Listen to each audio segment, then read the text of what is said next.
now that we have two different copies of the table, we have the white pages and we have the black pages. Now let's start making SQL Server make some tougher decisions on which objects to use, and let's introduce some possibilities that it's going to backfire. Oops! Oh, somebody says the music is still going. Let me go through and fix that real quick. Just to make sure that goes away. There we go. All right, cool. So, where we left off was we had this select ID from users where last access date is greater than a certain date, order by last access date. Let's add on a couple of columns into there. Let's add on the display name and age column. Now, the display name and age are not on this index. So now, how do we execute this query? Give me your query in plain English, or your execution plan in plain English as to how you go about executing this. We can't just use the black copy because it doesn't have all the data that we need. We have to decide which copy we're going to use, possibly in combination. Let's see what y'all have here for your execution plan. So, all right, so we got a few folks. Oh no, people are giving different answers now. Good. So one possibility is that we could start by grabbing this non-clustered index on date and then seek into July the 1st of 2014. We could write down the ID and last access date of all the rows that match. We don't have to sort it because it's already sorted up in that index, but we're going to write down the ID and last access date. Then for every ID that we find, then we could go grab the white pages, put them in the right order, grab the white pages and look up their ID, because this is sorted by ID. Then I'm going to be able to have these in order of ID as well. Sometimes that happens. This is an example of one of those times where SQL Server started with this index seek, and then for every row that it found, it did a key lookup. Okay, confession time here. Remember back earlier when I created the index? I kind of sort of lied to you. And I was hoping that no one would catch that. Fortunately, that was true because none of you are all that bright, especially at this hour of the morning. In here, when I created the index, I said that I created the index on last access date and ID. But you know what? I didn't have to. I didn't have to include the ID. Oh, see, look at that. I can cover half of them right there on the screen. I can also start dancing like the talking heads. I didn't have to include the ID. I could have just said last access date, and SQL Server will automatically include whatever your clustering key is, because SQL Server has to be able to join from here to here. Whatever makes a row unique, however the data is sorted in that order, and we get into more of the differences of that in mastering index tuning, those columns automatically get included inside of every non-clustered index that we have. So when SQL Server had to join them together, what you can do is you can cover your mouse over, or you can hover your mouse over the key lookup part, and then hover your mouse over the output list, and this gives you the list of columns that SQL Server didn't find on here, so it had to go look them up over here. If these are really small and they're really frequently used, it can make sense to change this index's design to include those columns, and we'll talk about that more in a little while. But another liar in here that you also didn't catch was that in my where clause here, in order to get that execution plan, I had to use the year 3014. I had to use the year 3014, and you see how tiny these little arrows were? Because SQL Server believes that if there aren't that many rows that match, then it will do this execution plan. But if there are a lot of rows that match, like in our real query for 2014, then this happens. SQL Server says, screw it. I don't have the time to do all this back and forth key lookup stuff. I'm just simply going to scan the entire table and then sort all of the rows that match. Because when you have an index, even when it's kind of close to what you're looking for, if you ask for one single column that is not inside this index, and SQL Server has to start doing this jumping back and forth thing, there's going to really rapidly approach a tipping point where it's more efficient for SQL Server to just scan the entire table once to get the data that you want out. To illustrate the decision that SQL Server has to make, what I'm going to do is I'm going to do the unhinted query that lets SQL Server choose, and then I'm going to do a hinted version of the query that says, trust me, SQL Server, listen, I want you to use the index on ID. Here's what their execution plans look like. The first one, when SQL Server chose the one with the table scan.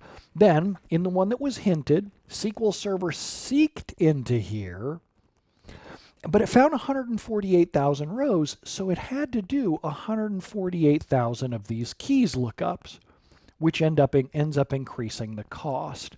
To see what that cost is, you're going to hover your mouse over the select operation that had the clustered index one on it, the one that SQL Server chose, and look at his estimated subtree cost.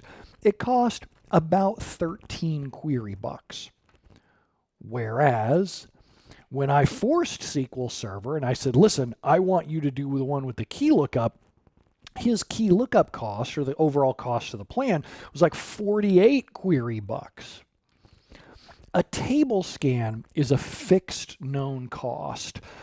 It doesn't matter whether this query returns one row or a million rows. If I'm going to scan the clustered index to find them, this is a fixed cost operation. This is not. Because if I do an index seek followed by key lookups, sure, the initial seek is cheap, but then this is where I really wish that execution plans were three-dimensional. When we look at an execution plan and we just see a key lookup, we often assume that it was only done one time, when in reality it was done once for every single row that we came across in the index seek. The higher this number becomes, the worse this is as opposed to a table scan. This part here is the part that I really wish was three-dimensional. I wish that these key lookups popped off the page based on the number of rows that we were pulling back. The more key lookups that we did, the worse that this cost would become. Oh, I don't envy SQL Server at all. SQL Server has to figure all of this out before your query even starts.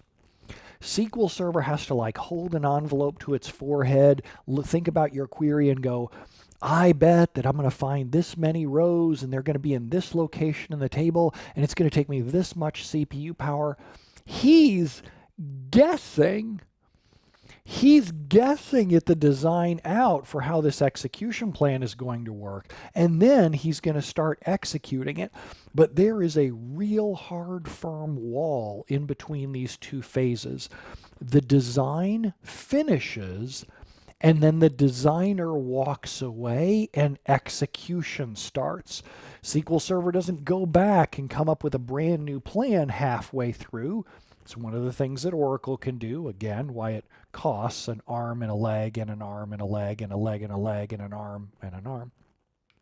SQL Server has to make all these decisions before the query even starts. He has to build a plan. He has to sum up the cost of all of the operators in the plan to get an estimated subtree cost total in query box. And then he thinks about, is there another possible execution plan for this same query? If so, let's go back to step one and we'll try to build that too. And if we repeat this several times in a row, we can go and find the lowest cost execution plan, and that's the plan that we're going to run with. I'm simplifying the daylights out of this. There are entire books written about that last slide that I just covered inside there. Places that talk about where SQL Server's wrong about the costs, where it underestimates, where it overestimates. Sometimes he thinks that the query cost is so cheap, he just quits early and goes and starts day drinking rather than spend additional time building plans. And one of the things that I find really intriguing about this is that SQL Server doesn't know whether you're going to build an execution plan one time and then run it one time, or if you're going to run the same query 1,000,000 times in a row. SQL Server just estimates the plan once and calls it quits. I really wish in an ideal world that after a query gets executed a few times, SQL Server goes, oh, right, you're serious about this. You're actually going to run this a few times. Why don't I take a few milliseconds to go back and review to see whether my estimates were actually any good and whether or not I need to go back and revise that plan? SQL Server doesn't do that. We have query store in SQL Server that will store past versions of a plan. I wish that SQL Server would go back over time and go, you know what, let's take the different parts of these execution plans. Let's see if we can Frankenstein something together. See if we can take bits and pieces from different plans that'll give us one good execution plan that works well for more people. That is not how it works at all. It gets sketched out once, and it's ride or die. We get that execution plan, whether we're going to run that query once or whether we're going to run it 20 million times. So SQL Server has to figure out how it's going to build these, and one of the tools that it uses along that way are statistics. For every index that you create, SQL Server creates a statistic with a matching name. For example, I created our index on LastAccessDate and ID. SQL Server automatically created a statistic on LastAccessDate and ID. Statistics help SQL Server understand which indexes make the most sense, how much CPU power it should allocate, whether it should do seeks or scans on that particular index, and way much more. Now I'm about to show you a command. I don't want you to think that I use this command very often. I don't. I really only use it in training. It's fairly rare that I need to use it during production purposes. But knowing that this command exists will help influence the way that you think about query tuning. This command is dbcc show statistics, and it shows you what SQL Server knows about that index or that statistic. In this case, I've run it on the users table to say, show me everything that you know about my index on LastAccessDate and ID. SQL Server says, right, well, in this object, there are about 250,000 rows.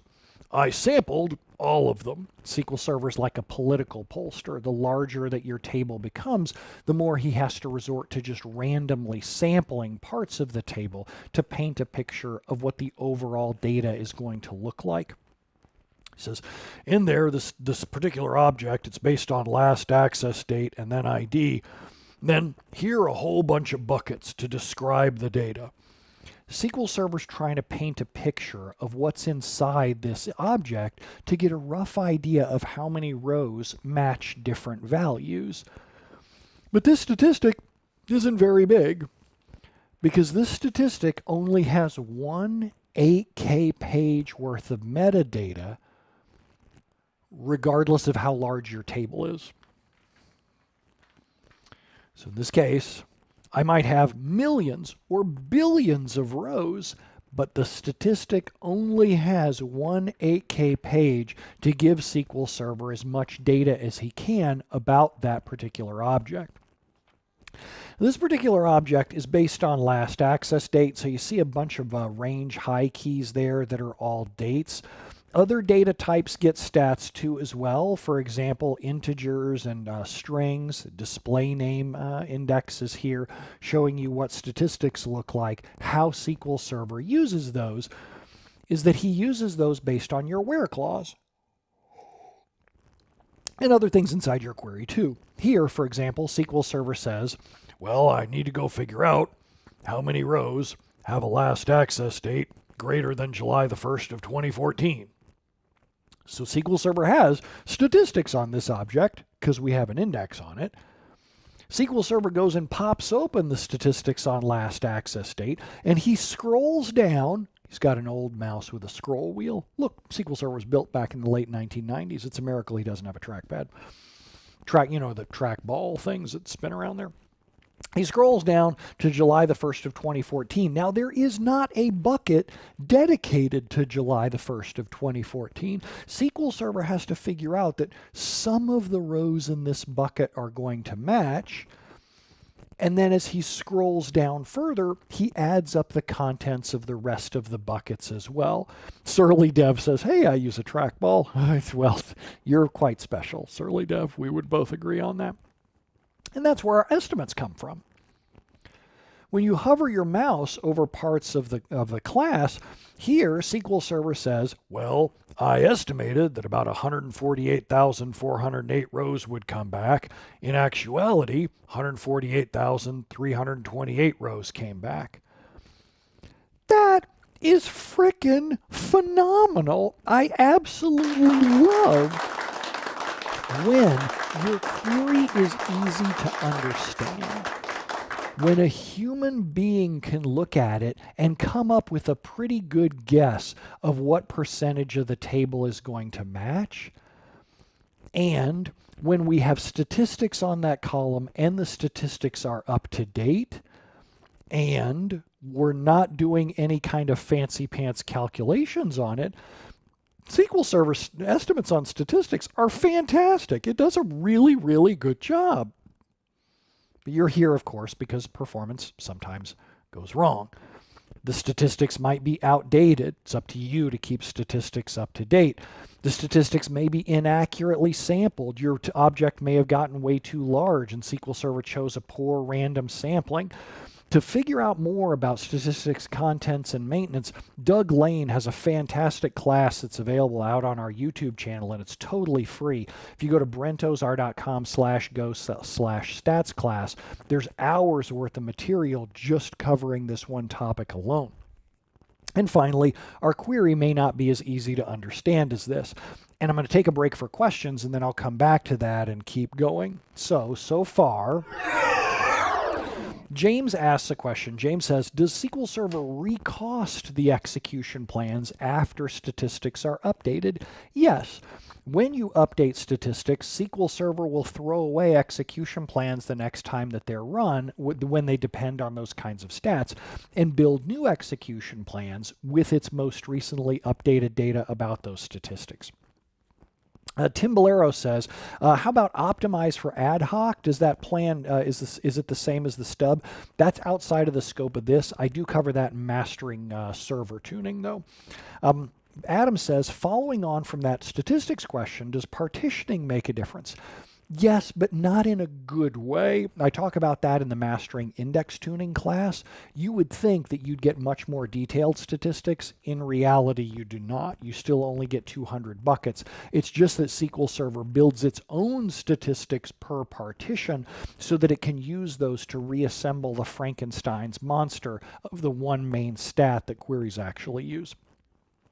Pavan says, so an operator with a search like a leading percent sign doesn't use stats? It does, in fact, and you can see that if you try different combinations of where clauses.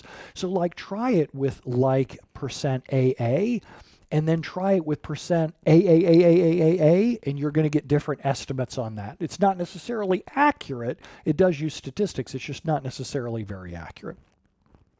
And then Tim Bolero also asks, would it make sense to split humongous tables into smaller ones to have more precise stats inside of them? Generally speaking, no, because changing one table up into a whole bunch of child tables makes it so much harder to maintain. You have to change so many other things about your application, like the way that you load data. In theory, you can use views and then insert, update, and delete directly into the view, and then the view will break out all of the child objects. But then just know that it's also going to be harder to deal with indexing when the stuff that you want is scattered across several of those tables. Prod says, if statistics are outdated, the query output can also be wrong. How does SQL Server identify that there's a problem in the stats, and how does it correct it? You would love that statistics class that I linked to. Those answers are in that totally free statistics class. Adam says, is there any downside or cost to keeping the stats up to date all the time through maintenance plans? Yes. For every statistic that you have, SQL Server scans that object. So if I have a big table with 10 stats on it, SQL Server is going to scan that big table 10 times. That in the business is what we call bad, because it can end up taking a really long time to do all of those scans. The other problem with that is every time that you do statistics updates, your plans are going to get flushed from memory, and then you run into a problem called parameter sniffing, where SQL Server's execution plans are very unpredictable. They change all the time based on whatever parameter happens to get sniffed first. Adam says you can sample it though, right? Yes. That doesn't mean that they're accurate, though. You just said you wanted to keep them updated all the time, and now you're saying sampling. So what I just heard you say, I know you didn't mean to say this, but here's what you said. I would like to keep my statistics accurate by randomly picking which rows I choose all the time. That isn't accurate. That is inaccurate. All right, so now let's come back over to the slides.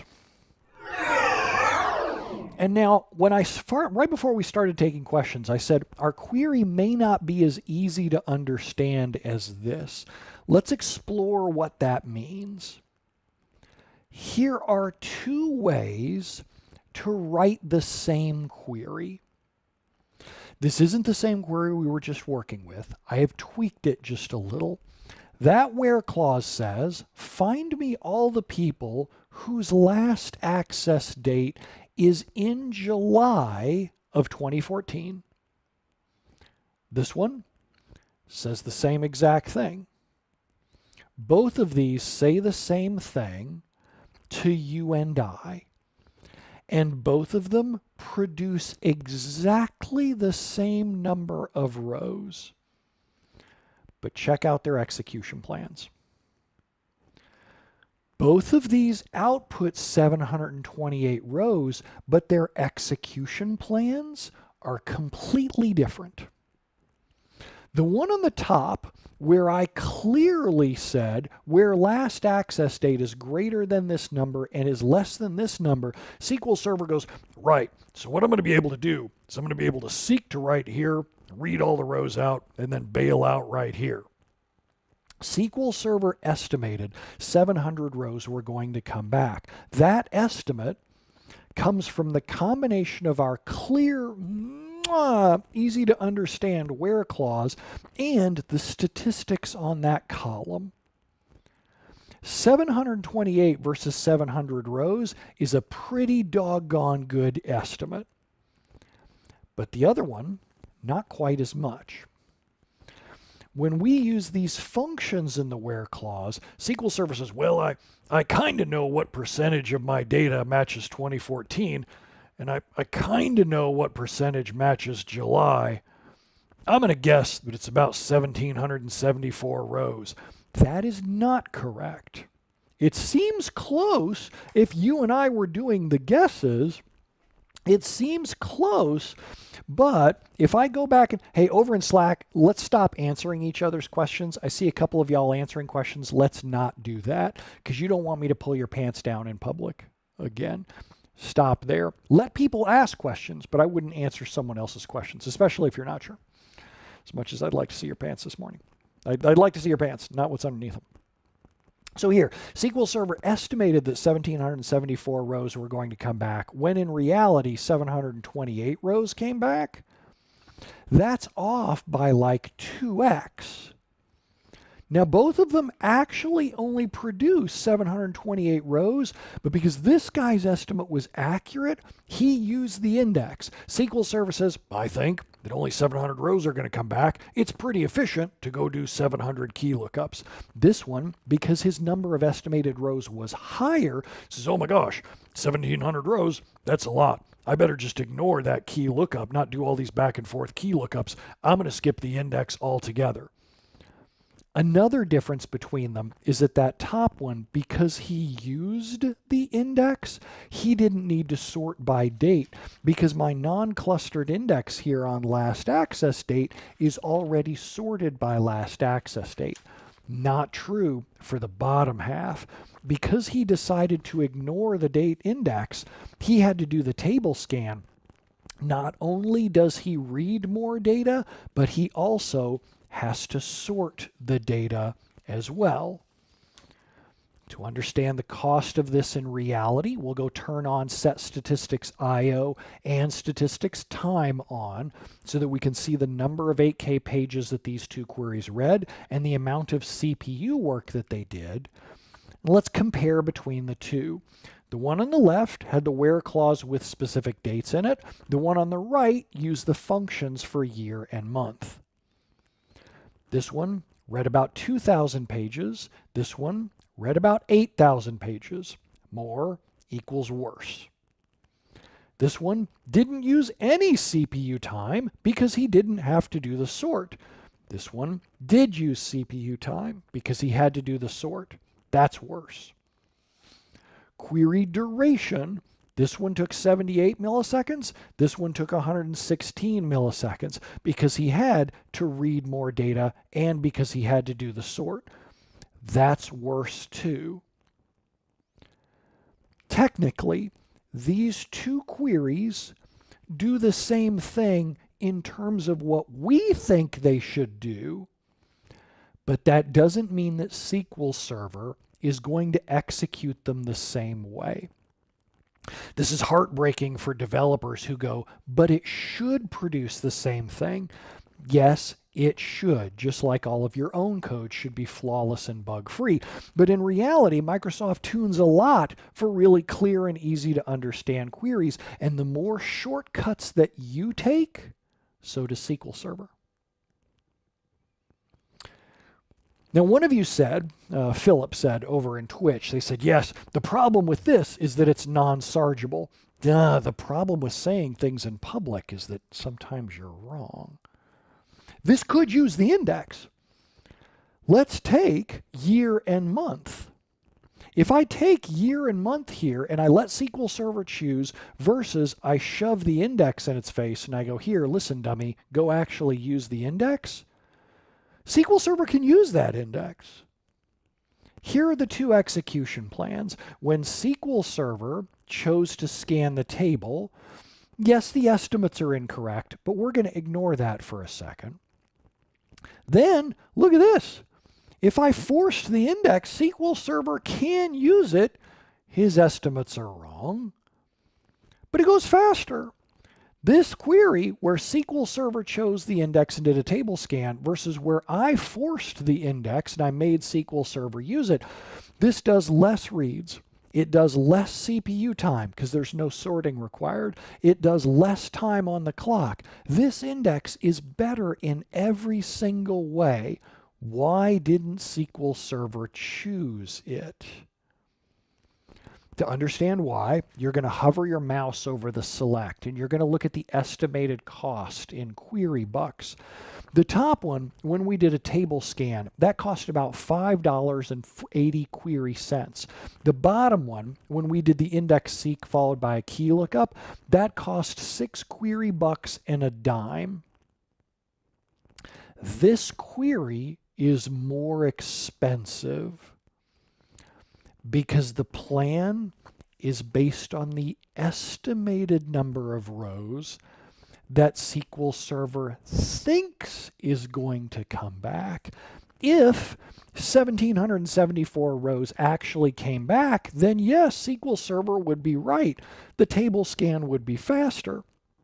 But anytime you see costs in queries, anytime that you see costs in queries, those are worthless for gauging actual performance. I start with estimated subtree costs inside here because I want you to understand how SQL Server makes decisions. But what you need to know is that those decisions are made before your query takes flight, and they are not revisited later. Query costs are not updated after your query finish. The only time that they're calculated is before your query starts. So they're all based on these estimates, which may not even be correct. SQL Server picked the wrong plan because he just didn't understand enough about exactly how many rows were going to come back. The easier that you can make your queries to understand, the easier that a human being can sit down and read your queries and come up with a pretty good guess of what's going to happen, the more likely it is that you're going to get the plan that you want using the indexes that you want in the fastest amount of time. But the more shortcuts you start to take, if you hand your query to a human being and the human being's like, oh, I'm going to need an Irish coffee before I can digest this, then you're probably going to get a worse execution plan. So what we learned so far in this part of the lecture was that a key lookup means that a query wanted to use, find my little index page, query started by wanting to use a non-clustered index, but that non-clustered index didn't have all of the columns that we wanted, so we had to go back and look up its key over in the clustered index to get the additional columns.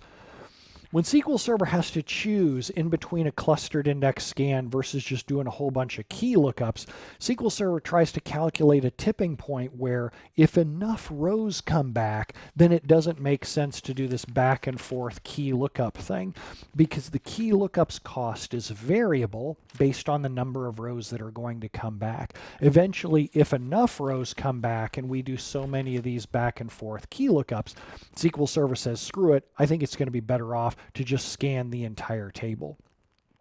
It's hard to predict that tipping point. You can't do it with simple calculations because, like we saw inside here, even 1,774 rows out of a table with 250,000 rows is enough to hit a tipping point under the right circumstances.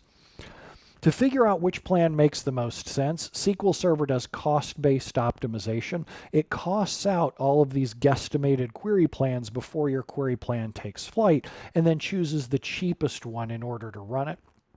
The simpler that your syntax is, the more likely that you're going to get accurate query costs, and then also you're going to get a query that performs the way that you want it to.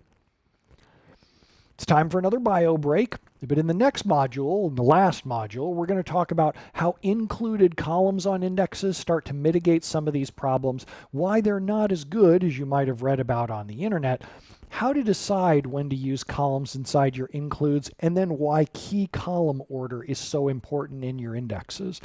Let's take our last bio break, 5-minute bio break, and then we'll go dive into includes. See you in 5 minutes.